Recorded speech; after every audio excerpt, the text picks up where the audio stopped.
48वां बाब। याकूब इफ्राइम और मनस्सी को बरकत देता है। इन बातों के बाद यूं हुआ कि किसी ने यूसुफ से कहा, तेरा बाप बीमार है। सो वो अपने दोनों बेटों मनस्सी और इफ्राइम को साथ लेकर चला, और याकूब से कहा गया कि तेरा बेटा यूसुफ तेरे पास आ रहा है।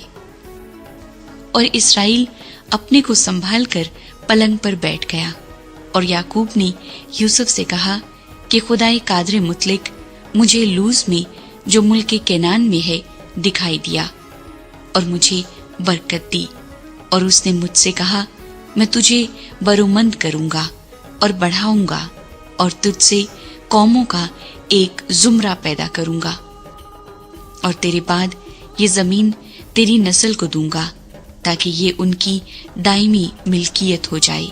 सो तेरे दोनों बेटे जो मुल्क मिस्र में मेरे आने से पहले पैदा हुए मेरे हैं, यानी रोबिन और शमाउन की तरह इफ्राइम और मुनस्सी भी मेरे ही होंगे, और जो औलाद अब उनके बाद तुझसे होगी वो तेरी ठहरेगी। पर अपनी मिरास में अपने भाइयों के नाम से वो लोग नामजद होंगे। और मैं जब फदान से आता था तो राखिल ने रास्ते ही में, जब इफरात थोड़ी दूर रह गया था, मेरे सामने मुल्क केनान में वफात पाई, और मैंने उसे वहीं इफरात के रास्ते में दफन किया। बैतलहम वही है। फिर इसराइल ने यूसुफ के बेटों को देखकर पूछा, ये कौन है? यूसुफ ने अपने बाप से कहा, ये मेरे बेटे हैं जो खुदा ने मुझे यहाँ दिए हैं। उसने कहा, उनको जरा मेरे पास ला, मैं उनको बरकत दूंगा। लेकिन इसराइल की आंखें बुढ़ापे के सबब से धुंधला गई थी और उसे दिखाई नहीं देता था। सो यूसुफ उनको उसके नजदीक ले आया। तब उसने उनको चूम कर गले लगा लिया, और इसराइल ने यूसुफ से कहा, मुझे तो ख्याल भी न था कि तेरा मुंह देखूंगा, लेकिन खुदा ने तेरी औलाद भी मुझे दिखाई। और यूसुफ उनको अपने घुटनों के बीच से हटाकर मुंह के बल जमीन तक झुका।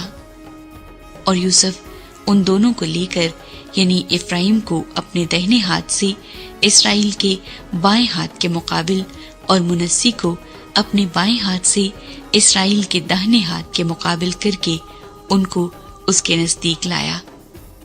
और इसराइल ने अपना दाहिना हाथ बढ़ाकर इफ्राइम के सर पर जो छोटा था, और बायां हाथ मुनस्सी के सर पर रख दिया। उसने जानबूझकर अपने हाथ यूं रखे, क्योंकि पहलौठा तो मुनस्सी ही था। और उसने यूसुफ को बरकत दी और कहा कि खुदा जिसके सामने मेरे बाप अब्राहम और इसहाक ने अपना दौर पूरा किया, वो खुदा जिसने सारी उम्र आज के दिन तक मेरी पासबानी की, और वो फरिश्ता जिसने मुझे सब बलाओं से बचाया, इन लड़कों को बरकत दे। और जो मेरा और मेरे बाप दादा अब्राहम और इसहाक का नाम है, उसी से ये नामजद हों, और जमीन पर निहायत कसरत से बढ़ जाएं। और यूसुफ ये देखकर कि उसके बाप ने अपना दाहिना हाथ इफ्राइम के सर पर रखा, नाखुश हुआ, और उसने अपने बाप का हाथ थाम लिया ताकि उसे इफ्राइम के सर पर से हटाकर मुनस्सी के सर पर रखे। और यूसुफ ने अपने बाप से कहा कि ऐ मेरे बाप, ऐसा ना कर, क्योंकि पहलौठा ये है, अपना दाहिना हाथ इसके सर पर रख।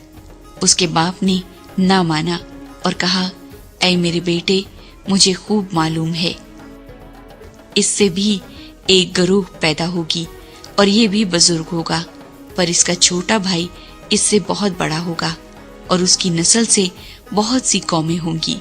और उसने उनको उस दिन बरकत बख्शी और कहा कि इस्राएली तेरा नाम लेकर यूं दुआ दिया करेंगे कि खुदा तुझको इफ्राइम और मनस्सी की मानिंद इकबालमंद करे। सो उसने इफ्राइम को मनस्सी पर फजीलत दी। और इस्राएल ने यूसुफ से कहा, मैं तो मरता हूँ, لیکن خدا تمہارے ساتھ ہوگا اور تم کو پھر تمہارے باپ دادا کے ملک میں لے جائے گا، اور میں تجھے تیرے بھائیوں سے زیادہ ایک حصہ جو میں نے اموریوں کے ہاتھ سے اپنی تلوار اور کمان سے لیا دیتا ہوں۔